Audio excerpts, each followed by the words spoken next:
বিসমিল্লাহির রহমানির রহিম। আসসালামু আলাইকুম। চাঁদনিজ কুকিং থেকে চাঁদনি প্রতিদিনের মতো একটি নতুন রেসিপি নিয়ে আসলাম। চিকেন বেড বানের রেসিপি। দেখুন আমার বেডটা কত সুন্দর ফুলেছে এবং কতটা কালার এসেছে। আমি এটা চুলায় তৈরি করেছি। চলুন তাহলে প্রথমে দেখে নেওয়া যাক। এখানে একটি বাটির মধ্যে ১ কাপ লিকুইড দুধ জাল করে নিয়েছি।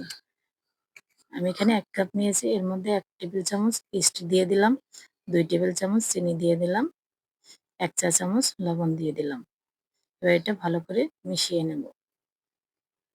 মেশানো হয়ে গেলে এটা আমি ঢাকা দিয়ে ১০ মিনিটের জন্য রেস্টে রেখে দেবো। ফিরে আসছি ১০ মিনিট পরে। দেখুন আমার ইস্টটা অ্যাক্টিভ হয়ে গেছে। এবার এটা মিশিয়ে নিয়ে নেড়েচেড়ে মিশিয়ে নিয়ে এর মধ্যে ২ কাপ ময়দা দিয়ে দিচ্ছি। প্রথমে ১ কাপ, পরে ১ কাপ দিয়ে আমি ২ কাপ ময়দা এখানে অ্যাড করে দেবো। এটা সুন্দর করে চামচ দিয়ে ভালো করে নেড়েচেড়ে মিশিয়ে নেব। যতক্ষণ না মেশানো যায় ততক্ষণ আমি মিশিয়ে নেব। এটা ভালো মতো মিশিয়ে নিয়েছি। এবার এর মধ্যে আমি 1/3 কাপ তেল দেব। এটা ভালো করে মথে নেব যতক্ষণ ডোটা সফট হয়ে না যায়। ভিডিওতে আপনারা দেখেই বুঝতে পারছেন আমি কিভাবে ডোটা মেখে নিচ্ছি। আমার সম্পূর্ণ তেল দিয়ে ডোটা মেখে নেওয়া হয়ে গেছে। এবার আমি এটা ফোল্ড করে বাটির মধ্যে দিয়ে উপরে কিছুটা তেল মাখিয়ে এটা আমি রেস্টে রেখে দেবো। ২ ঘন্টার জন্য এটা আমি রেখে দেবো। উপরে একটি র্যাপিং পেপার দিয়ে নিয়েছি, আপনারা চাইলে ঢাকা দিয়েও নিতে পারেন। এখানে আমি একটি প্যান নিয়েছি, এর মধ্যে 1/3 কাপ তেল দিয়ে দিলাম, ১ কাপ পেঁয়াজ দিয়ে দিলাম। যতক্ষণ পেঁয়াজটা নরম না হয় একটু ভেজে নেব। এর মধ্যে একটু ১ চা চামচ লবণ দিয়ে দিলাম, দিয়ে ভালো মতো সফট করে নেড়েচেড়ে।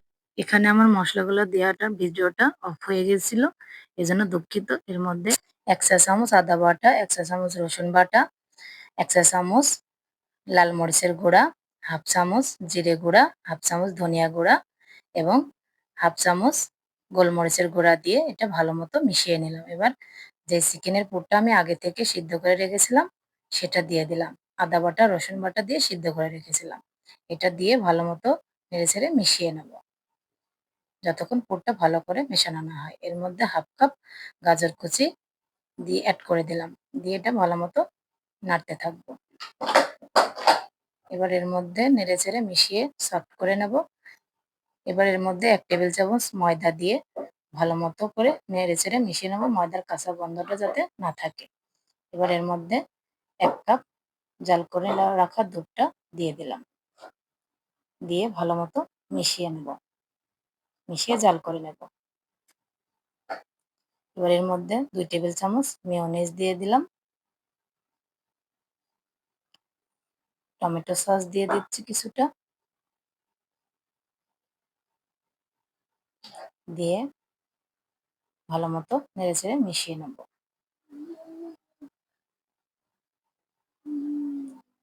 যতক্ষণ এটা ভালো মতো মেশানো না হয় এটা নেড়েচেড়ে মিশিয়ে নিতে হবে। এবার ১ টেবিল চামচ সয়া সস দিয়ে আবারও ভালো মতো করে নেড়েচেড়ে মিশিয়ে নেব। দেখুন আমার পুরটা হয়ে গেছে। এভাবে তেল উপরে উঠে আসা পর্যন্ত দেখা গেলে হয়ে যাবে। এবার এটা আমি নামিয়ে এক সাইডে রেখে দিলাম। এবার যে আগে থেকে আটাটা আমি মেখে রেখেছিলাম সেটা দেখেন ডবল হয়ে গেছে। এবার এটার মধ্যে থেকে বাতাস বের করে দেব, দিয়ে আমি একটু মথে নিচ্ছি ভালো করে। আমার মথা হয়ে গেছে। এবার এখান থেকে আমি লেচি কেটে নিচ্ছি। আপনারা যে কয়টা করতে চান সে কয়টা লেচি কেটে নেবেন। আমি এখান থেকে সবগুলো ডোয়ের লেচি কেটে নিয়েছি। এবার এটা আমি বেলে নেব। এখানে আমি একটা ফিরি নিয়েছি, ফিরিতে কিছুটা ময়দা ছড়িয়ে নিচ্ছি। এবার এর মধ্যে আমি ডোটা দিয়ে একটু হালকা হাতে চেপে চেপে একটু রাউন্ড করে নেব। এবার একটি বেলুনের সাহায্যে আমি এটা ভালো মতো লম্বা করে বেলে নেব। আমরা গোল করব না, লম্বা করে বেলবো। দেখুন আমার লম্বা করে বেলে নেওয়া হয়ে গেছে। এবার আগে থেকে যে পুরটা রেডি করেছিলাম এটা আমি দিয়ে রুটিটা ফোল্ড করে নেব। ফোল্ড করা হয়ে গেছে। এবার আমি একটি চাকুর সাহায্যে এটা কেটে নেব। চিকন চিকন করে কেটে নেব। চাইলে আপনারা এটা পিৎজা কাটার দিয়েও কাটতে পারেন। এভাবে করে কেটে নেব। আমার সবগুলো কাটা হয়ে গেছে। এবার কাটার পিসগুলো এবার আমি উপর থেকে একটা একটা করে এভাবে লাগিয়ে নেব। আপনারা এটা একটু পানি এর গার সঙ্গে লাগিয়ে দেবেন, তাহলে সুন্দর মতো লেগে থাকবে। আমার লাগানো হয়ে গেছে। এবার আমি এটা তুলে নিচ্ছি। এভাবে আমি আরেকটা আপনাদের সুবিধার জন্য দেখিয়ে দিচ্ছি সেম প্রসেসে। তার জন্য আমি একটি ডো নিয়ে নিলাম। এটা আমি আবার ফের লম্বা করে বেলে নেব।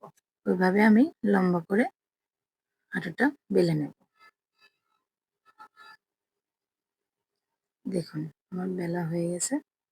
এবার আমি একইভাবে যে পুরটা ছিল সেই পুরটা এখানে দিয়ে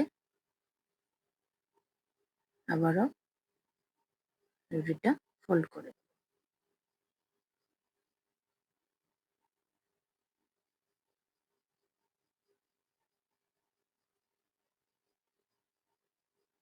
আবারও আমি চাকুর সাহায্যে এটা কেটে নেব।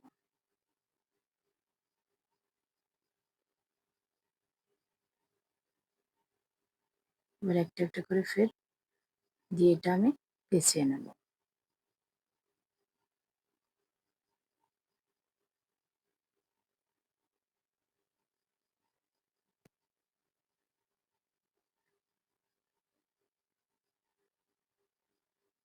এভাবে আমি সবগুলো বানিয়ে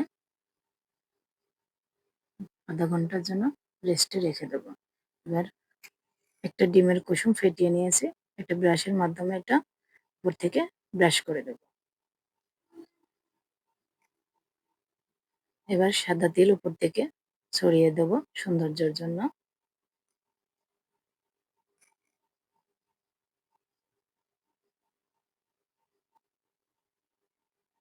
আমার সবগুলো তৈরি করা হয়ে গেছে।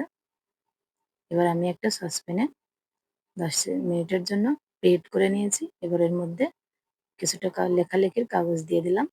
একটা স্ট্যান্ড দিয়ে দিলাম। এবার স্ট্যান্ডের উপর এটা দিয়ে দিলাম। সসপ্যানটা ঢাকা দিয়ে দিলাম আধা ঘন্টার জন্য। এবার আধা ঘন্টা পরে দেখুন আমার ব্রেডটা কত সুন্দর ফুলে গেছে, কালার চলে এসছে। আপনারা দেখতেই পারছেন এটা কতটা লোভনীয় এবং সুন্দর হয়েছে খাওয়ার জন্য। আশা করি আমার রেসিপিটা আপনাদের ভালো লাগবে। ভালো লাগলে একটু লাইক করবেন এবং চ্যানেলটি সাবস্ক্রাইব করবেন। আসসালামু আলাইকুম।